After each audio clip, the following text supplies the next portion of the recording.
আচ্ছা কোনছে আল্লাহ বড় না মানুষ বড়? ধরো গাদা, তুই কার হাতে কার জোড়া দেশ? কোড়ায় আল্লাহ আর কোড়ায় মানুষ। যেটা কবার কইছে ওইটা কন। আল্লাহ বড় না মানুষ বড়? আল্লাহই তো বড়। আল্লাহ বড়, তাহলে আল্লাহর কথা না হইনা মানুষের কথা শুনেন কে? তুই কি কইতাছস?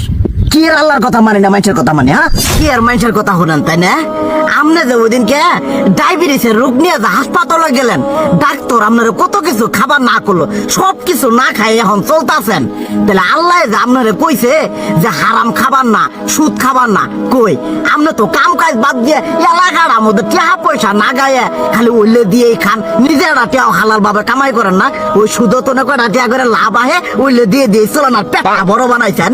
শুনেন একটা কথা কই, হারামের কোনোদিন আরাম নাই। হালাল পথে রুজি রোজগার করেন, প্রয়োজনে এরা বেলা কম খায়েন, তাও শরীর পিণ্ডও ভালো থাকবো, কোনো রোগ বেদও হবো না, আরামও পাবেন, আল্লাহও খুশি থাকবো। তুই আমার এইভাবে বুঝাবি আগে কইলি না কে?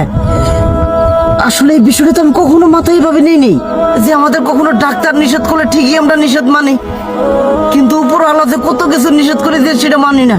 আর এই যে হারাম পথে টিয়া পয়সা কামাই করতেছেন, শরীরের মধ্যে দুনিয়া রোগ বেত হয়েছে, দেখা যাইতেছে যা টিয়া হারাম পথে কামাই করতেছেন তার তো বেশি টিয়া মনে করেন জ্বলে যাইতেছে গা বেশি।